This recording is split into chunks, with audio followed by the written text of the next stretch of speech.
नमस्कार. गुरुकुल मित्रमंडळ सेवा वायू संस्था संचलित गुरुकुल विद्यालयातर्फे सर्वांचं सहर्ष स्वागत. मित्रांनो, यावर्षी जरासा पाऊस लांबला होता आणि लवकर पाऊस आला नाही. त्याच्यामुळं आपण जरासे पावसाची आतुरतेने वाट पाहिलोत आणि यामागे कारण आहे की मानवानं मोठ्या प्रमाणामध्ये जमिनीमधून पाण्याचा उपसा केलेला आहे आणि मोठ्या प्रमाणामध्ये जंगलतोड केलेली आहे. पण म्हणावं त्या प्रमाणामध्ये जंगलाची निर्मिती केली नाही किंवा झाडं लावली नाहीत आणि याचा परिणाम निसर्गावरती झाला आणि पाऊस लांबला आणि याला कारणीभूत फक्त मानव आहे. म्हणून या पृथ्वी तलावर आपल्याला राहायचं असेल तर या ठिकाणी या पृथ्वीचं रक्षण करणं गरजेचं आहे. या भूमातेचं रक्षण करणं गरजेचं आहे. ही पृथ्वी ही भूमाता आपल्यासाठी अगदी आईसारखी आहे. ह्या जमिनीमधनं आपण मोठ्या प्रमाणात पाण्याचा उपसा करतो आणि तेवढ्या प्रमाणात जमिनीला आपण पाणी देत नाही. पण आपण जमिनीलासुद्धा पाणी दिलं पाहिजे. मग कशा प्रकारे आपण जमिनीला पाणी देऊ शकतो की बाबा पावसाचं पडणारं पाणी आपण जर जमवलोत आणि ते जमिनीमध्ये मुरण्याचा प्रयत्न जर केलात आणि थोड्या प्रमाणात ह्या भूमातेचं आपण रक्षण करण्याचा प्रयत्न जर केलोत तर आपल्या भविष्यामध्ये पाण्याची कमतरता पडणार नाही. मोठ्या प्रमाणामध्ये पाणी मिळेल. आपल्या बोरवेललासुद्धा पाणी असेल. म्हणून गुरुकुल मित्रमंडळ सेवा वायू संस्था संचलित गुरुकुल विद्यालयातर्फे ह्या भूमातेच्या रक्षणासाठी थोडासा प्रयत्न म्हणून या ठिकाणी शाळेच्या प्रांगणामध्ये विविध प्रकारचे जे उपक्रम राबवलेले आहेत त्या उपक्रमाची माहिती मी आपल्यासमोर आज सादर करणार आहे. चला तर मग आपण ह्या पहिल्या प्रकल्पाची माहिती या ठिकाणी जाणून घेऊया. आमच्या विद्यालयामध्ये हा जो राबवलेला प्रकल्प आहे रेन वॉटर हार्वेस्टिंग, त्यासाठी काय आवश्यक आहे तर मग पावसाचं पडणारं पाणी आपल्या छतावरती पडत असतं आणि त्या पाण्याचं नियोजन करणं गरजेचं आहे. आता कदाचित आपण त्या पाण्याचं जर चांगल्या प्रकारे नियोजन केलं तर ते पाणी जमिनीत मुरण्यास मदत होईल. आणि हा जो प्रकल्प राबवलेला आहे आमच्या विद्यालयामध्ये, ही जी शाळेची इमारत तुम्ही या ठिकाणी पाहू शकता, ही शाळेची इमारत जवळपास 6500 स्क्वेअर फूट ह्या परिसरामध्ये पसरलेली आहे. आणि ह्या छतावर पडणारं हे जे पाणी आहे अगदी हे पाणी आम्ही जमवतो आणि त्या बाजूला शाळेच्या त्या ठिकाणी एक खड्डा केलेला आहे, ज्या खड्ड्याची लांबी 20 फूट, रुंदी 17 फूट आणि खोली जवळपास 10 फूट आहे. आणि असा हा जो खड्डा, हे साचवलेलं पाणी त्या खड्ड्यामधले घेतले जाते आणि त्या खड्ड्यामध्ये जो आहे तो खड्डा अगदी केल्यानंतर प्रथमतः त्या खड्ड्यामध्ये मोठे दगड, त्यानंतर गिट्टी, त्यानंतर वाळू, ह्याचं जे मिश्रण आहे त्याच्यामध्ये एकावरती एक साठवलेलं आहे. आणि हे आलेलं जे पाणी आहे ते पाणी आम्ही त्या ठिकाणी साठवतो आणि जमिनीमध्ये मुरण्यास ह्या पाण्याची मदत होते. हा जो खड्डा आम्ही केलेला आहे रेन वॉटर हार्वेस्टिंगचा, या खड्ड्याच्या बाबतीत मी तुम्हाला थोडंसं या ठिकाणी माहिती समोर सांगणार आहे. तुम्ही पाहू शकता पावसाचं साठवलेलं पाणी छतावरचं पाईपच्या माध्यमातून या खड्ड्यामध्ये मोठ्या प्रमाणामध्ये जमा होत आहे. आणि हे जमा झालेलं पावसाचं पाणी अगदी या मोठ्या खड्ड्यामध्ये खड्ड्यामध्ये शोषलं जातं आणि जमिनीत मुरण्याचं काम होतं आहे. आणि याचं फलित म्हणून अगदी 12ही महिने आमच्या बोरला मुबलक प्रमाणामध्ये मोठ्या प्रमाणामध्ये पाणी असतंय. आणि हा जो महत्त्वाचा प्रकल्प आहे प्रत्येकाने आपल्या ठिकाणी किंवा आपल्या शाळेमध्ये असेल किंवा आपल्या परिसरामध्ये असेल तो राबवावा, जेणेकरून पावसाचं पाणी जमिनीमध्ये मुरण्यास मदत होईल आणि उन्हाळ्यातसुद्धा आपल्याला मुबलक प्रमाणामध्ये पाण्याचा साठा उपलब्ध होईल. अशा प्रकारचा हा जो रेन वॉटर हार्वेस्टिंगचा हा जो प्रकल्प आहे, ज्या म्हणतोत ना आपण water is a most important, पाणी हे फार महत्त्वाचं आहे, व्हॅल्युएबल आहे.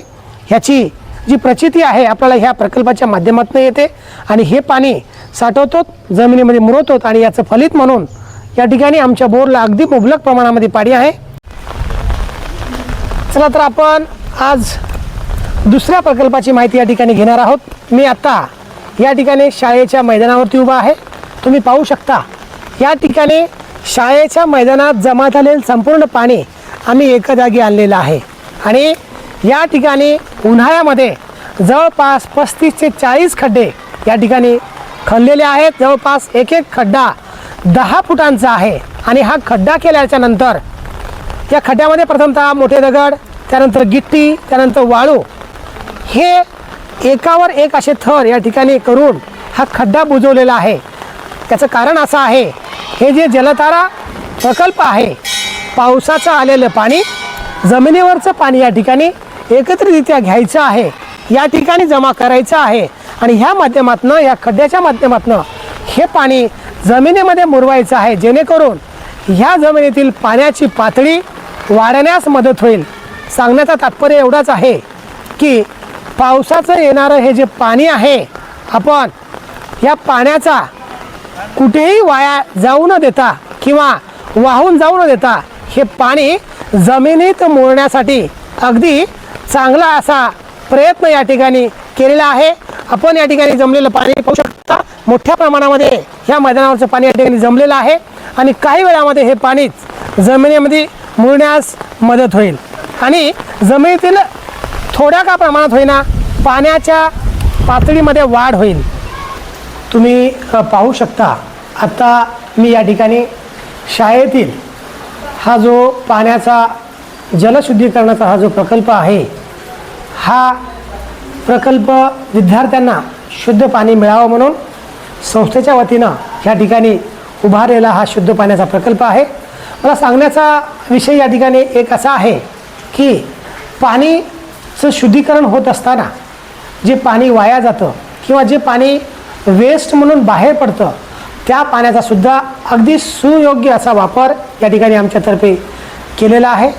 हा जो तिसरा प्रकल्प आहे आमचा, हा या वेस्ट वॉटरचा उपयोग आम्ही जवळपास शाळेतील जी झाडं आहेत त्या झाडांना पाणी देण्यासाठी आणि त्याचबरोबर शाळेतील शौचालयामध्ये ह्या पाण्याचा वापर होतो।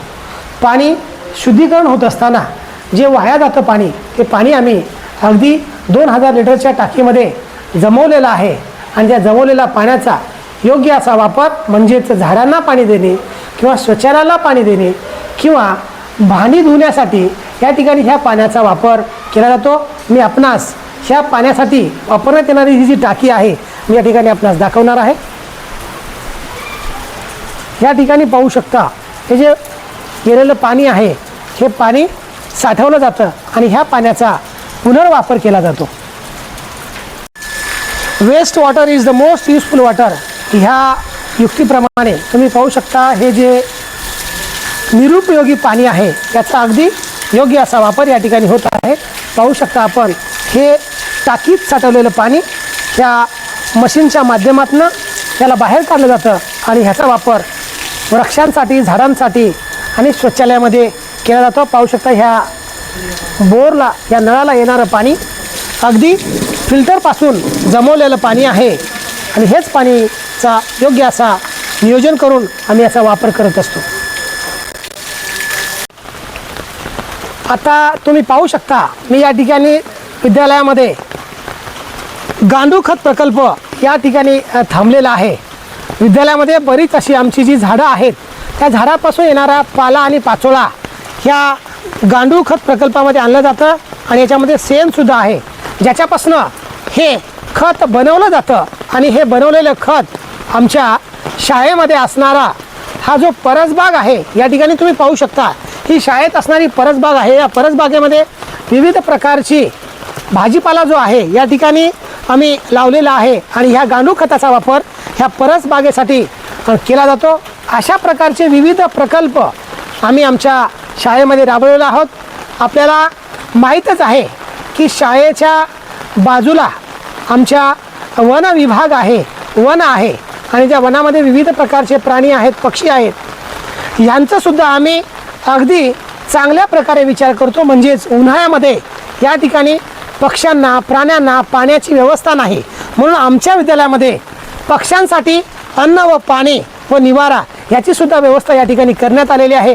सांगण्याचा तात्पर्य एवढाच आहे की आमची ही जी शाळा आहे, ही शाळा अगदी विविध प्रकल्प राबवणारी आणि निसर्गाला धरून असणारी, थोडक्यात सांगायचं म्हणजे की पर्यावरण पोषक आणि पर्यावरण पोषक, पर्यावरणाला धरून सगळे या ठिकाणी प्रकल्प राबवले जातात आणि हे प्रकल्प राबवण्यामागे आमच्या संस्थेचे सन्माननीय अध्यक्ष असतील, सन्माननीय सचिव असतील, सन्माननीय संचालक मंडळ असतील, सन्माननीय ज्योती दगडगावे मॅडम, शोभा गोपतवाड मॅडम, त्याचबरोबर मानसा रेड्डी कंचरला मॅडम, त्याचबरोबर निकिता आगलावे मॅडम, त्याचबरोबर आमचे सन्माननीय मार्गदर्शक श्री गोपतवाड सर, नरसिंह रेड्डी कंचरला सर, त्याचबरोबर आमचे मार्गदर्शक या ठिकाणी आम्हाला नेहमी मार्गदर्शन करत असतात.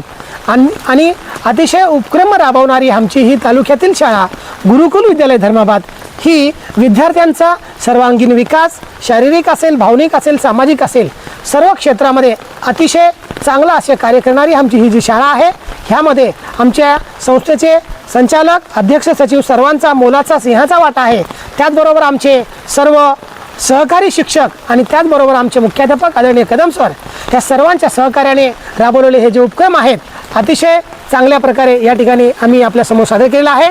आपण हा व्हिडिओ पाहावा आणि जास्तीत जास्त हा शेअर करावा आणि शेअरसोबतच आपण या व्हिडिओमधील ज्या चांगल्या गोष्टी आहेत त्याचा वापर आपण आपल्या शाळेमध्ये किंवा परिसरात करावा आणि जेणेकरून आपण ह्या भूमातेचं रक्षण करूया. जय हिंद, जय महाराष्ट्र.